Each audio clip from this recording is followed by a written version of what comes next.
Welcome to Psycho Killer. In the week, a police officer was handed the maximum sentence possible under English law.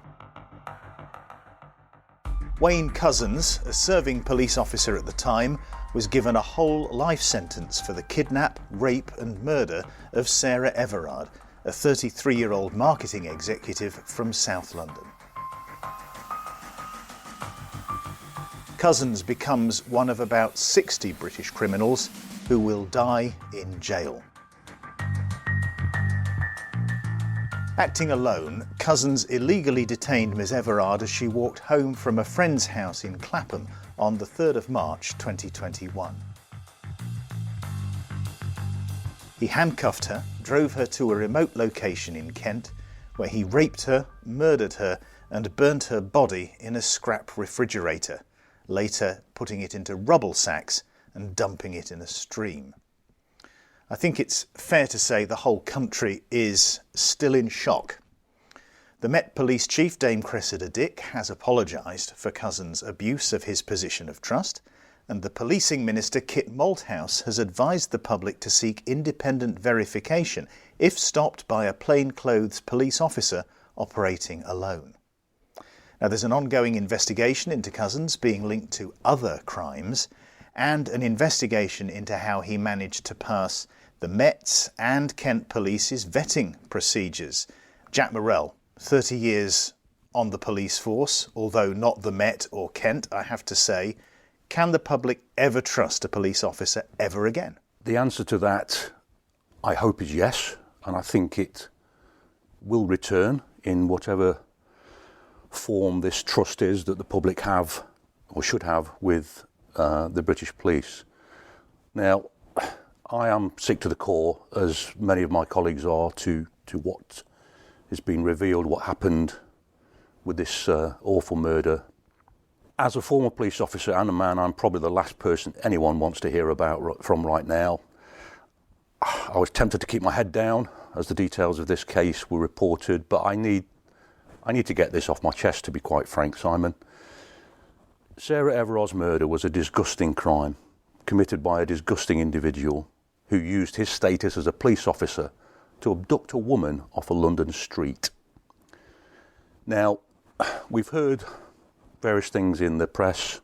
There was a former Chief Constable, Susanna Fish, who talked about, I think, the culture of policing needed to change with its attitudes. Maybe so, and maybe it will.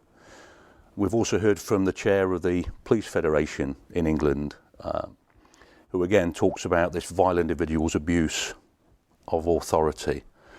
And he's right, because trust, you come back to your question, trust is everything in policing. It's gained through what we call policing by consent. And every time an officer puts on a uniform or is on duty, he needs to maintain this trust that the public have. However, policing is a unique organisation, a unique industry, because it's confrontational. Every day in policing is confrontational because people resist or find it uncomfortable with a police presence, don't they? So right from the start, every day for a police officer, there's going to be some kind of confrontation, resistance to what they're trying to do. The other unique thing with policing is that we have the authority to take away someone's liberty in terms of an arrest or a detention and some time.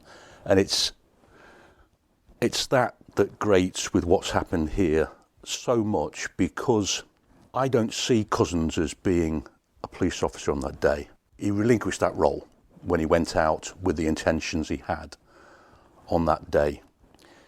He was impersonating a police officer on that day in order to fulfill his perverted desires. The thing that really grates is that he's used his knowledge and his equipment and his warrant card to further that impersonating a police officer. I think one of the points that shocked people the most about this was the fact that Sarah-Everard was strangled with Couzens' police belt. Yes. I mean, what happened after he detained her, he'd had control of her then, and he became obviously this vile, disgusting individual that he clearly is. It's that initial interaction that poor Sarah-Everard had with who she thought was a police officer. That's what really grates with me, that he's used that warrant card, whatever equipment he had on his person, to impersonate a police officer, to gain her trust. And that's what he managed to do. However uneasy she felt about the whole scenario, he's gained her trust by pretending to be a police officer. And to me, he relinquished that role and responsibility that night when he went out. A lot of people are asking, how did he become a police officer, let alone an armed police officer working for the elite diplomatic and parliamentary protection unit?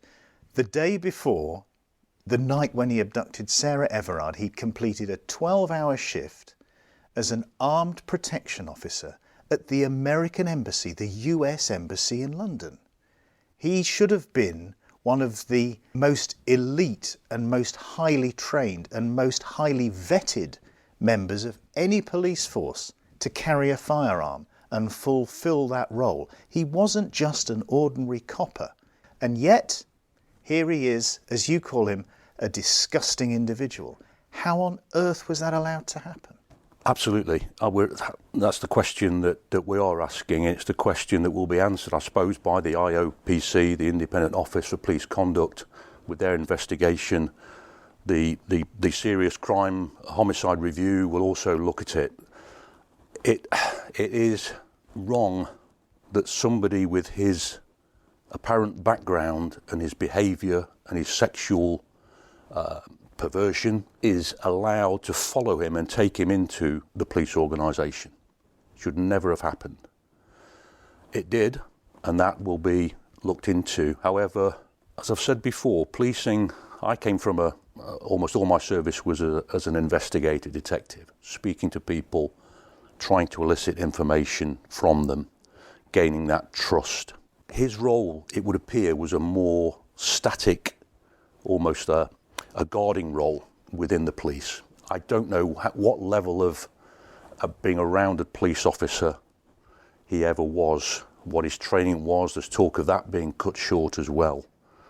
But I just go back to this point about the trust that has been lost. We had, in my force area a few years ago, there was a serving police officer who was on the payroll for an organised crime group. And he was supplying them with intelligence, information that they required. And this went on for some time. He was arrested and he went to prison for it. The trust that we lost then and had to try and regain was huge, because we were going to people to try and ask them for confidential information, for details that only they knew. And we wanted them to reveal it to us and trust us that we would manage that properly. And all they came back to us for months and months after then was, how can we trust you? Crooked detective, you might be just like him. You might be like that crooked detective. And what could we say to that? And it's like, what can we say to people when they say, how can I trust you doing what you're doing on the streets as a police officer? And yes, the advice has to be right. Challenge, particularly an officer on his own or somebody claiming to be an officer. I mean, this is so rare and despicable. It's hard to get our heads round, isn't it?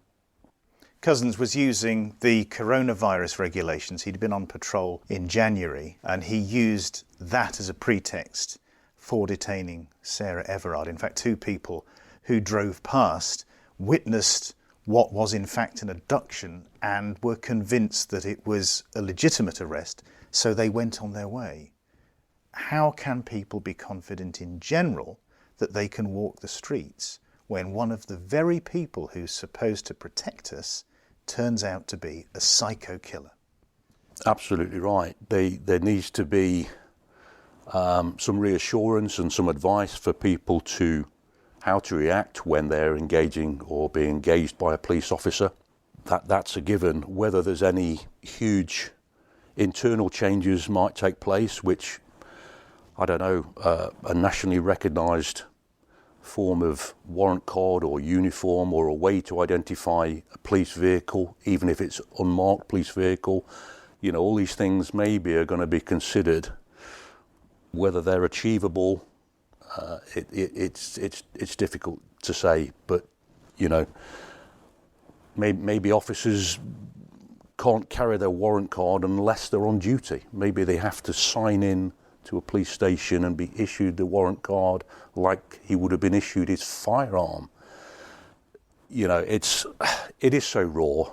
As I say, I think I've said enough now and got over the feeling that I, as a police officer, a former police officer, feel about how he's damaged the organisation. But at the end of the day, the organisation will repair itself. We can't repair the damage that's been caused to Sarah and her family. That can never be recovered. Jack Morrell, thanks for sharing that with us. You're listening to Psycho Killer, the true crime podcast about Britain's most shocking crimes and criminals, one of which we witnessed this week with the conviction and sentencing, the handing of a whole life term to Wayne-Couzens for the abduction, rape and murder of Sarah Everard. And you can read more of Jack's thoughts on our website, which is psycho-killer.co.